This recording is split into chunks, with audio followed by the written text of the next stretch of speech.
All right, so we're going to be performing an adjustment for the CT junction. It's going to be the prone CT junction adjustment. So we're going to scoot you towards me a little bit.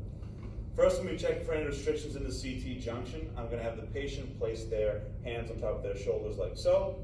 I'm going to have them rest into my arm here.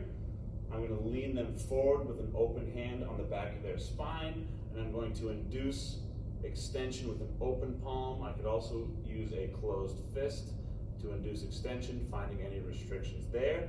If I find a restriction, I will induce rotation here, so with an open palm and a thenar contact on the transverse processes of that restricted segment, rotate them, and then over pressure on the transverse processes, and I'm going to do the same thing on the other side.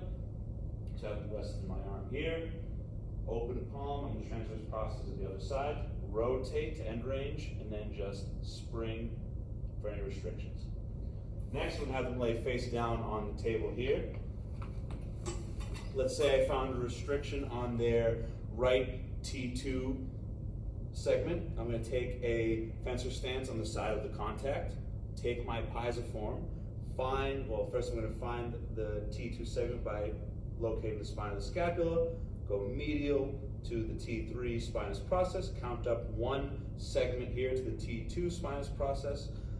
I'm going to take a piezoform contact with my caudal hand, tissue slack out M to L onto the transverse process of T2, take my reinforced piezoform hand with my indifferent hand.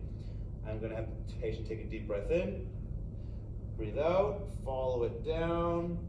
Line of drive is going to be P to A, and I believe that's it.